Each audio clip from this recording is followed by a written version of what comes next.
Então, o que o Senhor vai falar através do profeta é restaurar a mentalidade do povo, o sentido da verdadeira adoração, do que é realmente espiritualidade. Ele vai mostrar que a questão não é quantidade, a questão é qualidade. É isso que ele vai fazer. O povo de Israel tinha uma agenda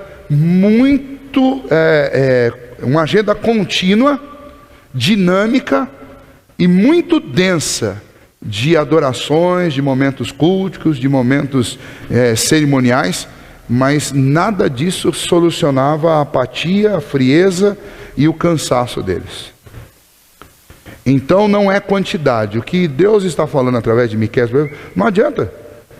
E lá em Isaías, no capítulo 1, o Senhor fala assim: quem requereu de vocês sacrifício? Quem requereu de vocês ficarem aí 3 vezes na minha casa? Quem requereu de vocês levantarem as mãos? Quem requereu de vocês esse monte de sacrifício que vocês fazem? Esse negócio me cansa. Lá Deus estava, vocês estão me cansando com isso. Ele vai mais adiante e vai dizer: esse negócio todo me causa náuseas. Esses constantes ajuntamentos de vocês com a vida completamente equivocada, esse negócio me causa náuseas. E aí esses profetas, eles têm uma mensagem muito repetida entre eles, e muito clara, que só não vê quem não quer. Que Deus está dizendo assim: olha, a questão não é quantidade, é qualidade.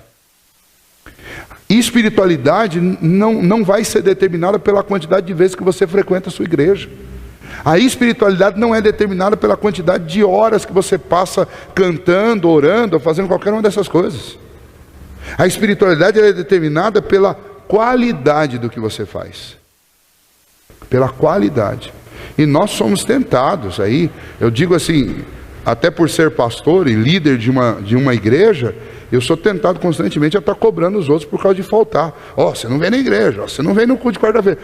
A gente é tentado não só a cobrar, que é o que é muito pior, é você começar a julgar a fé de uma pessoa, a espiritualidade de uma pessoa, pela quantidade de vezes que ela participa de alguma coisa. E nós todos somos tentados a fazer isso. E o que o profeta vai mostrar para nós aqui, que não é isso. Por quê? O versículo 8 é a chave. Porque o que Deus exige não é isso. O que é que Deus requer? O versículo 6 e o versículo 7 faz um jogo interessante. Não é muito óbvio a princípio, mas depois fica claro. No versículo 6, ele está mostrando o seguinte: olha, vocês acham que eu me agrado, ou o que toca o meu coração é vocês fazerem a coisa exatamente do jeito que eu mandei, novilho de 1 ano, tudo certinho, milimetricamente do jeito que eu mandei? É o versículo 6, pode ler aí. Ou vocês acham que o que me agrada é fazer exageradamente? Então você traz lá rebanhos inteiros, você traz lá ribeiros de azeite. Olha o que está dizendo assim. Quer dizer, você está achando que o que me agrada é exagerar? Você está achando que o que me agrada é fazer na medida certa? Nenhuma coisa nem outra. Não é isso que me agrada. O que o Senhor requer de nós? O que o Senhor espera de nós? O que agrada o coração de Deus? O que anima a alma do Senhor? É o que está aí no versículo 8, na parte B.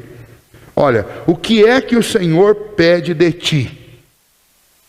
Que pratiques a justiça, que ames a misericórdia e que andes humildemente diante do teu Deus. Então, Miqueias, da parte de Deus, vai trazer uma mensagem dizendo assim: olha, eu vou dar para vocês o resumo da religião, o resumo da verdadeira religião, o resumo daquilo que Deus espera dos seus filhos. Há poucas passagens em todo o Antigo Testamento em que a simplicidade da verdadeira religião seja exibida ao coração e à consciência de cada homem, como essa passagem. Isso daqui é a manifestação simples, clara, objetiva do que Deus espera de cada um de nós. É o que o Senhor quer que nós sejamos, é o que o Senhor quer que nós façamos diante dele. Esta é a verdadeira espiritualidade. Tem gente que acha que a verdadeira espiritualidade é o cidadão que só falta, o cara só falta andar em cima das nuvens com aquela auréola em cima da cabeça, né? Então o linguajar dele é um linguajar de santo. Você ouve ele falando, parece que E só falta falar em latim para ter uma língua mais santa, né? Você olha para ele não ri, ele está ali. Aquela seriedade. E ainda diz que isso é ser espiritual, né? Então faz aquela cara de... O dia que o cara está fazendo jejum, ele fica até branco. Para todo mundo perceber que ele está em jejum, está se consagrando. Bate cartão na igreja, chega meia hora antes, vai meia hora depois. Participa de tudo, não falta em nada. Enxerga o pecado de todo mundo, mete o dedo na cara de todo mundo. Acerta numa meia dúzia de coisas e estampa no peito para todo mundo ver que ele é santo. Não é isso que agrada a Deus. E isso não é verdadeira espiritualidade. Veja só, vamos trabalhar um pouquinho rapidamente esses conceitos aqui. Ele diz, olha, o que o Senhor requer de ti? Que pratiques a justiça. Bom, isso daí não há nem o que discutir. A questão é, o fato de eu ser um filho de Deus não significa que eu estou isento das responsabilidades que eu tenho de viver uma vida justa. Seja diante da justiça daquilo que determina a lei civil, seja diante daquilo que determina a lei moral, seja diante de tudo aquilo que eu entendo, eu tenho convicção a respeito das leis espirituais sobre a minha vida. Que eu pratique a justiça é que eu viva assim, que eu viva com justiça. Ah, pastor, mas nós vivemos num país que tem uma Constituição que dá brecha para tudo. Exatamente esse é o ponto. Se essa Constituição dá brecha para tudo, a sua justiça precisa exceder a justiça dessa Constituição. Eu não posso usar as brechas dela para poder ir me safando das minhas obrigações. A gente convive numa época em que você ouve cada absurdo, e às vezes a gente mesmo é quem diz esses absurdos. Depois você para pensar e fala, mas caramba, o que eu estou falando? Porque nós somos frutos dessa sociedade. Nós somos frutos de uma sociedade que o garotinho cresce colando do outro na escola, copiando o trabalho da internet, entregando para o professor, furando fila em lugar, andando na estrada, daí para o trânsito, pegando acostamento para ir pelo acostamento. E a gente tem essa cultura de levar vantagem em tudo. E muitas vezes a gente fala assim, não, mas a lei permite, né?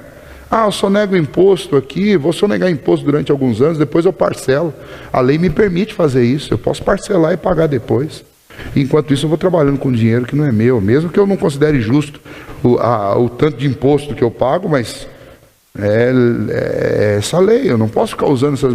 Então, o que vai acontecendo? A gente vai se adaptando a um sistema em que, no fundo, o que nós estamos deixando de praticar? Justiça. A Bíblia não está dizendo aqui que você está condicionado a atos de justiça seus para ser salvo. Não é esse o ponto. Se você voltar no capítulo 5, vai ver que o Messias, ele é quem vai trazer redenção. Agora, se eu estou pensando em espiritualidade verdadeira, o que o Deus requer de mim? Que eu viva de forma justa. E viver de forma justa dentro da igreja é muito fácil. Aqui na igreja você consegue controlar a sua língua, consegue controlar suas ações para que elas sejam justas. O difícil é você viver essa justiça do lado de fora. É ver uma pessoa com fome e fazer alguma coisa. Isso é difícil. É muito mais fácil ignorar. É ver uma coisa errada e passar como se o assunto não foi com você. Ah, eu estou vendo lá tem lá um pobrezinho apanhando de 2 adultos. É injustiça, não é? E o que se espera da verdadeira espiritualidade? Que se pratique a justiça. Ah, mas não é problema meu. E é muito mais fácil para a gente falar, não é problema meu. Depois eu apareço bem vestido no domingo na igreja, canto, oro, faço aquela cara de espiritualidade, faço aquele ar de santidade, e Deus está olhando, e aí? E o amor pela justiça? Ah, eu não dei conta. Sim, para minha redenção eu sei que Cristo deu conta. Mas diante de Deus eu vou ter que prestar conta por todos os atos de injustiça. E não só diante de Deus, mas diante dos homens também. Vejam, essa ideia de usar os montes para cobrar, Deus está dizendo assim, olha, não são as paredes do templo que vão denunciar vocês. Quem denuncia vocês são os montes que estão nos campos, que presenciam o que vocês fazem quando vocês vão e quando vocês vêm. São as estrelas do céu, é o firmamento que depõe contra você. Porque o firmamento enxerga você, é uma linguagem antropomórfica, obviamente, mas o firmamento enxerga você do lado de fora da igreja, não só dentro da igreja, não é só dentro do templo. Tá? Então a verdadeira espiritualidade, ela consiste, segundo o próprio Deus, consiste em primeiro lugar que a gente tenha um amor pela justiça. Que a gente ame a justiça. Eu assisti um vídeo hoje, interessante para não dizer dramático, né? Uma calamidade. Ontem, naquele bloqueio que tentaram fazer entre São Paulo e Santos, tentaram bloquear a estrada, não conseguiram. Aliás, ela ficou bloqueada por algumas horas.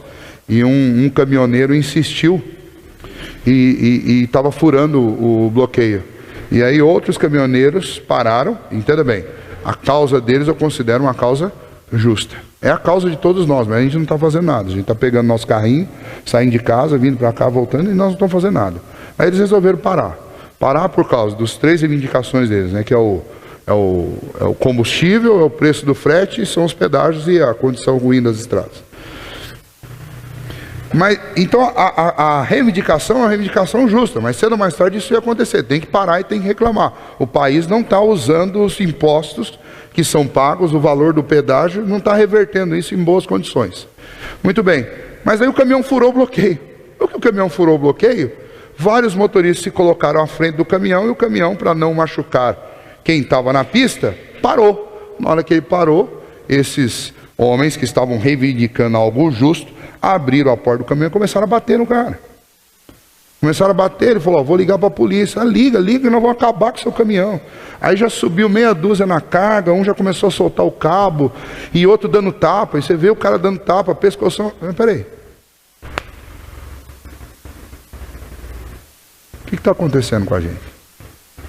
Aí quem postou o vídeo lá falou assim, olha no que o PT nos transformou. Eu não concordo com a frase, porque na realidade o PT é o resultado do que nós somos, né? Não só o PT, mas não foram eles que transformaram a gente no que a gente está sendo. Somos nós que demos uma amostra grátis para o país inteiro do que nós somos quando a gente elegeu esse pessoal todo aí. Então o ponto é a justiça. Como diz o texto, que eu já citei aqui para vocês, a justiça está clamando na praça. E não tem ninguém interessado na justiça. Não tinha uma viva alma no meio daqueles caras falando assim, peraí. Ele não é o culpado dos nossos problemas. Nós vamos descontar a nossa raiva nele. Nós estamos cometendo a injustiça. Talvez ele está pensando no filho que está em casa, quer chegar logo em casa para ver. Mas não tem gente se levantando para lutar pela justiça.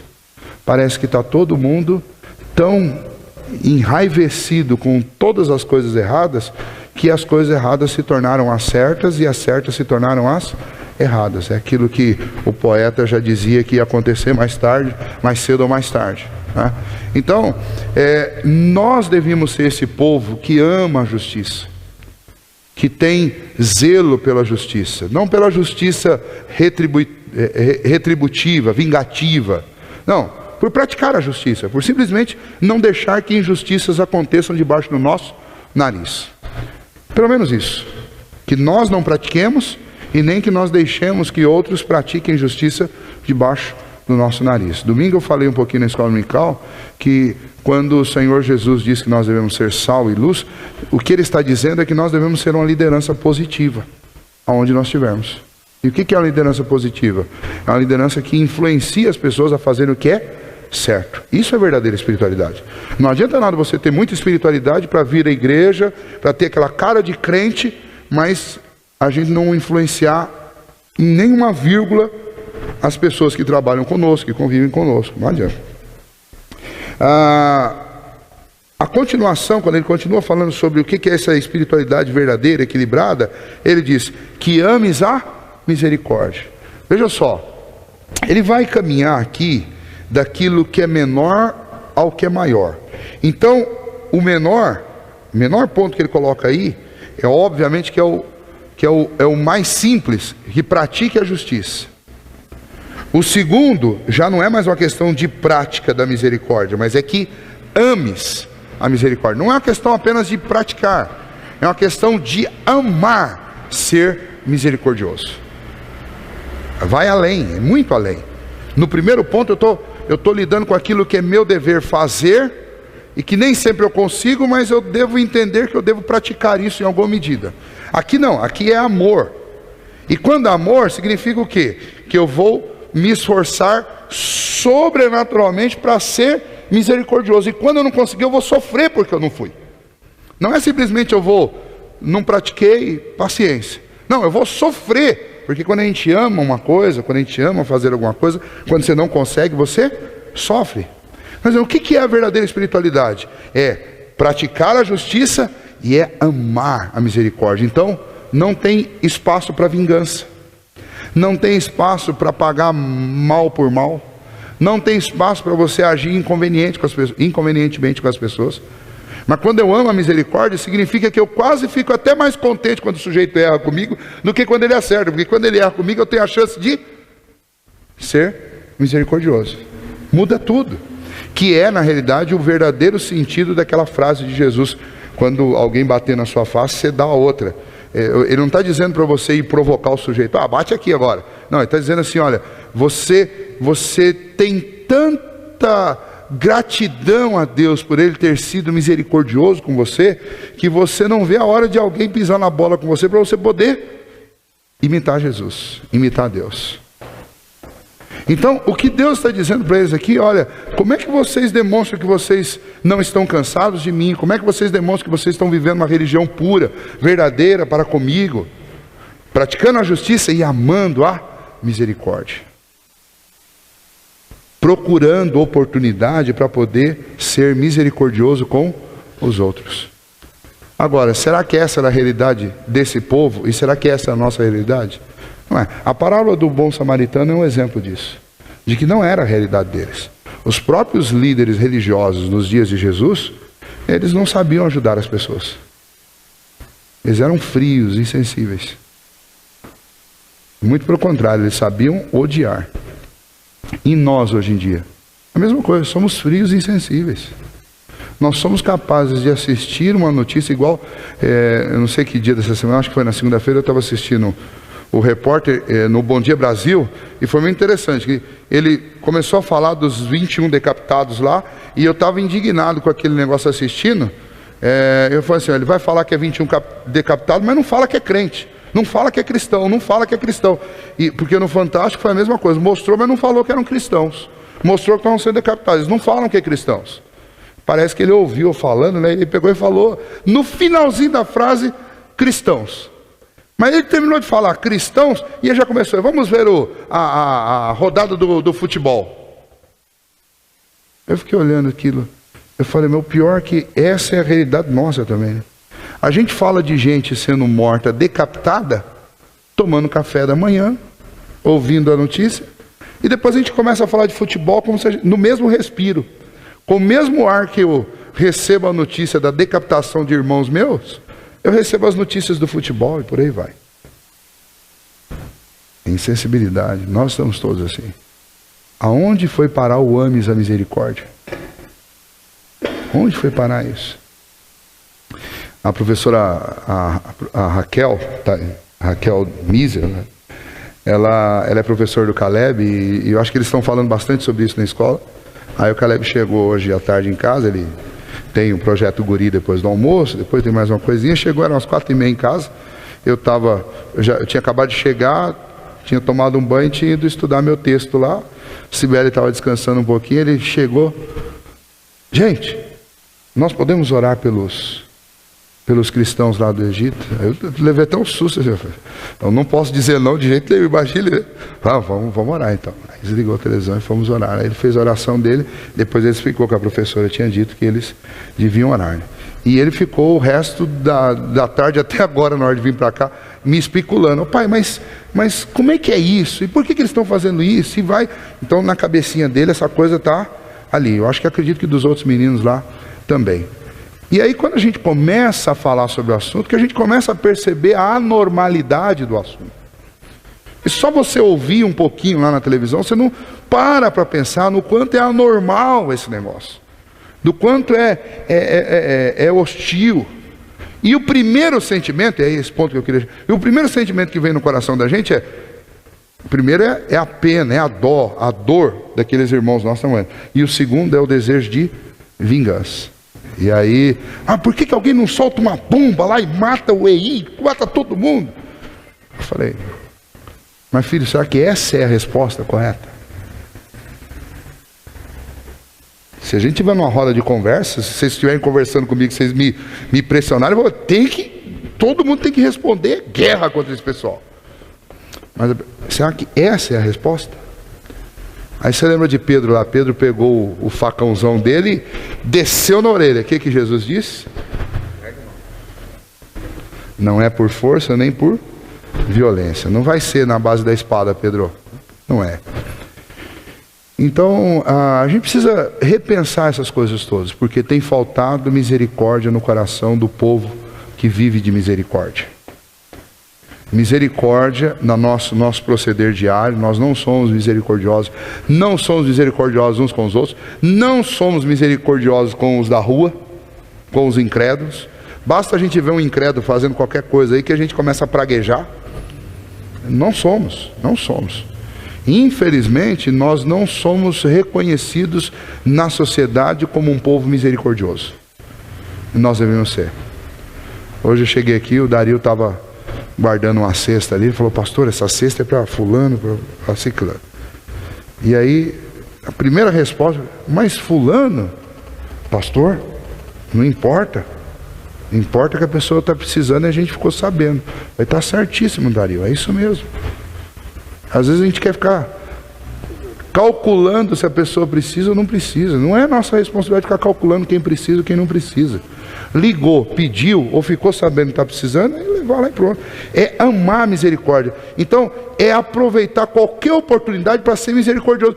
Se é real ou não é real, não sei, mas eu amo a misericórdia. Então, se tiver uma oportunidade de ser misericordioso, depois eu sujeito lá, se vê com Deus, se não for necessidade. Esse é o ponto.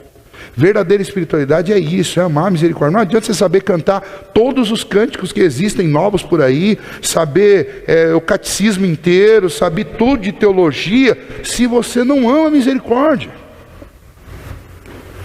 Não ama ser misericordioso. Então, verdadeira espiritualidade, o que Deus requer do seu povo é o quê? Que pratique a justiça e que ame a misericórdia. O meu relacionamento com Deus só existe por causa do amor e da misericórdia dele comigo. E então eu devo usar qualquer oportunidade que eu tiver, mesmo que paire uma dúvida no ar. Eu não posso me preocupar com a dúvida. Eu tenho que aproveitar a oportunidade, porque não é uma questão de obrigação, é uma questão de amor. E se eu não sinto esse amor, eu preciso pedir a Deus. Mas, Senhor, restaura esse amor no meu coração, essa paixão no meu coração por agir misericordiosamente. É ver alguém parado na estrada, parar, oferecer ajuda. A Bíblia diz que você deve tratar as pessoas do jeito que você quer ser tratado. Você quer ser tratado com misericórdia? Então trate as pessoas com misericórdia. Então a regra é essa, como diz o Galvão, o Arnaldo César Coelho lá. A regra é clara.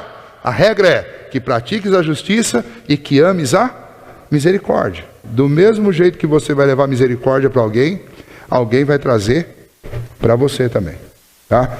E a última parte do texto aí, depois na semana que vem eu tenho que continuar a partir do versículo 9, eu vou voltar nisso, mas esse ponto aqui é um ponto mais profundo. Veja, nós estamos caminhando do raso para o profundo, né? O simples, que para nós já é uma grande dificuldade, que é o pratiques a justiça, é o primeiro. O segundo, que é mais profundo ou mais elevado, é ames a justiça. E o mais difícil de todos, para nós homens, que andes humildemente com o teu Deus. O grande problema da humanidade desde o princípio é o quê? Arrogância, orgulho, prepotência.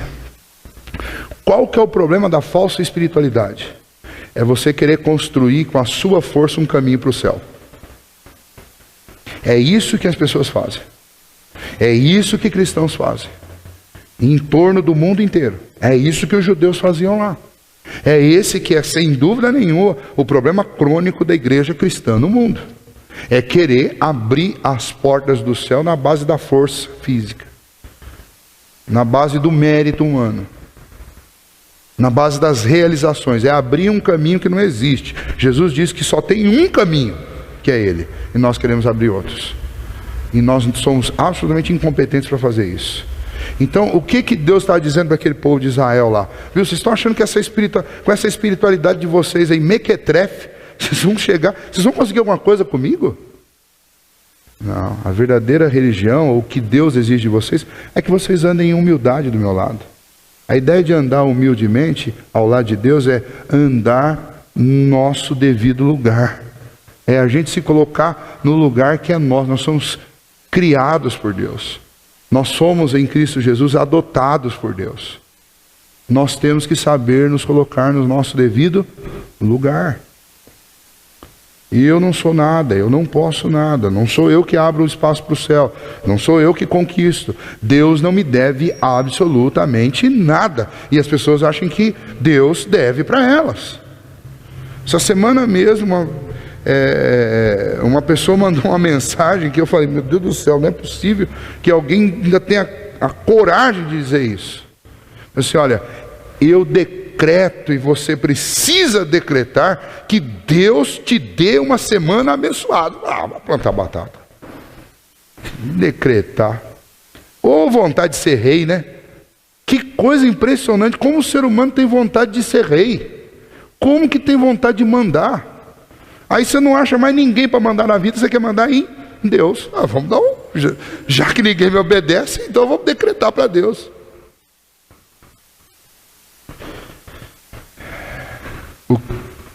Como uma espiritualidade saudável se manifesta? Se manifesta em humildade diante de Deus.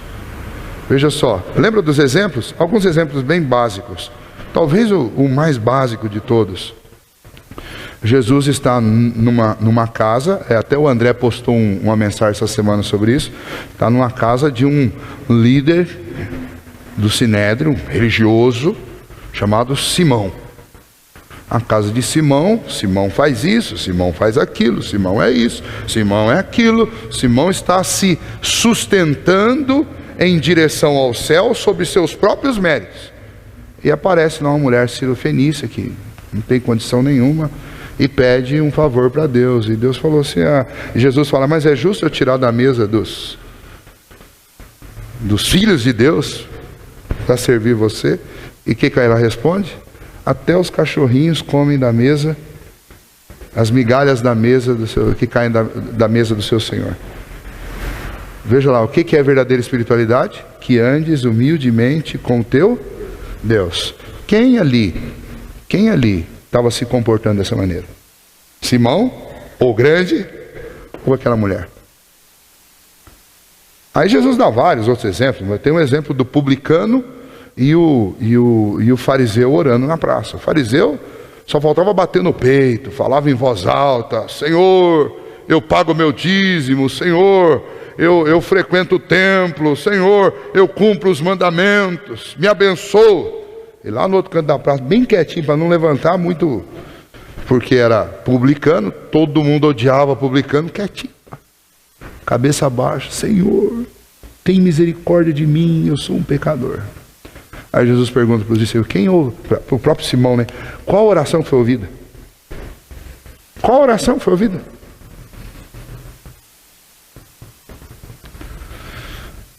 Andar humildemente diante do Senhor é nos colocar no nosso devido lugar. Aí tem uma dificuldade com isso. Veja, quando Jesus estava para ascender aos céus, ele fez uma promessa para os discípulos que João relata, muito bem relatado lá no Evangelho de João.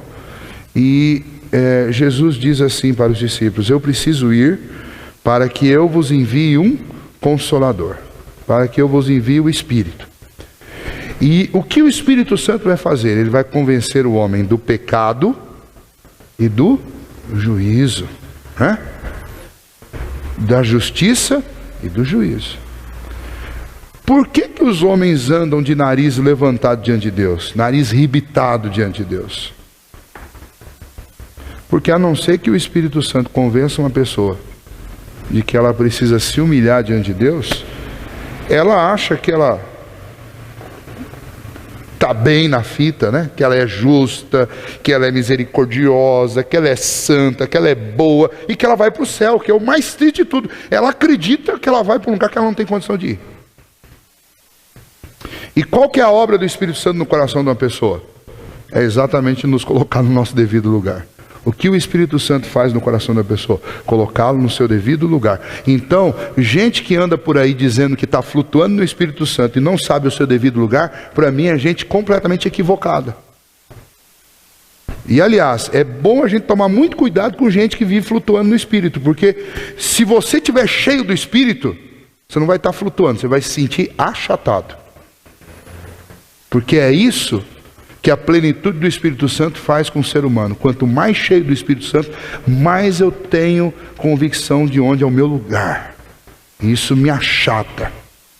Em um dos homens que talvez seja um dos maiores exemplos disso para nós, escrever um livro sobre a vida dele, há um livro intitulado com o seguinte título: A Vida de David Brainerd. Esse livro todos nós deveríamos ler. Este moço, ele orou, e depois da sua conversão, ele começou a orar muito, a buscar muito a Deus, e ele fazia isso sozinho, fazia no meio de outras pessoas, mas ele ficou tão cheio do Espírito Santo de Deus, que ele acordava de manhã, e ele saía, ele morava numa região rural, e ele saía nos campos para orar, e de manhã, recém-acordado, molhado de orvalho, ele orava chorando, e ele se deitava no meio daquele pasto para diante de Deus suplicar o perdão por causa dos seus pecados. Ele acabava de acordar e a sensação da gravidade dos seus maus pensamentos, das suas palavras, das suas ações, era tão grande que ele dizia isso, que ele se sentia esmagado debaixo do peso da justiça de Deus. E a única coisa que o fazia ficar de pé era a justiça de Cristo. Isso é plenitude do Espírito Santo. Agora esse pessoal aí e aí tem um monte de CD até, né? Nas asas do Espírito, voando no Espírito, flutuando no Espírito. Vai, flutuando, mas não é no Espírito de Deus. Porque quando você está cheio do Espírito Santo de Deus, você anda humildemente na presença de Deus. Teve nada contra músico, tá? Só estou citando alguns exemplos que parece que eles são os que acabam pagando o pato por um monte de gente. Mas na última vez que a gente recebeu aqui o pessoal do baixo e voz, eu esqueço o nome deles, não vou lembrar agora. Eles estavam comentando que eles foram num congresso de música agora já deve fazer já uns 8 anos atrás, que estavam lá presentes, acreditem vocês, os 4 seres viventes. Em Apocalipse, os 4 seres viventes são seres celestiais na presença de Deus, que adoram e glorificam a Deus dia e noite lá sem cessar. Mas os 4 seres viventes se encarnaram, gente. Não sei se você sabia, se encarnaram. Saíram de lá e se encarnaram aqui. E eles são quatro músicos brasileiros. 4 músicos, bem conhecidos. Não vou citar o nome deles aqui, porque aí eu posso estragar metade da sua discoteca na sua casa lá, então não vou fazer isso para não atrapalhar você. Mas esses 4 seres viventes, eles declararam o seguinte lá na antessala lá da apresentação, que aquele ambiente era do Senhor, porque eles chegaram e Deus tinha revelado que eles tinham que marcar aquele lugar, os 4 cantos daquela cidade, separando aquele espaço para Deus. E sabe como que eles marcaram? Igual cachorro marca terreno. Eles urinaram nos 4 cantos. Não só fizeram isso, mas depois ainda para começar a adoração, eles tinham que tocar o chofar lá para chamar Deus, porque Deus não vem só com você orando, não vem não, você tem que tocar um instrumento que, esse instrumento que é feito com chifre de bode, Deus gosta tanto dele que ele não resiste, ele vem. Essas histórias e muitas outras existem por aí. E aí essas pessoas estão supostamente cheias do Espírito de Deus. Bom, está aqui, Miqueias está dizendo que isso não tem nada de Espírito Santo de Deus. Porque Deus nunca requereu esse tipo de atitude de ninguém. E não é assim que você demonstra que Deus é o Senhor da sua vida. Miqueias deixa muito claro. A palavra de Deus. Sabe o que eu quero de vocês? De verdade. Não é uma agenda lá na igreja, lá, estafante. Não, o que eu quero de vocês é que vocês pratiquem a justiça, amem a misericórdia e andem humildemente com o Senhor. É isso que eu espero de vocês. Isso é verdadeira espiritualidade. O resto é engodo. O resto é maquinação humana para demonstrar para os outros que é o que não é. Porque gente cheia do Espírito Santo de Deus sabe se colocar no seu devido lugar. E o nosso devido lugar é achatados. Achatados. Se permanecemos de pé, permanecemos porque o Senhor quer. Se vivemos para o Senhor, vivemos, diz Paulo. Se morremos para o Senhor, é que nós morremos. Toda a glória seja dada ao Senhor.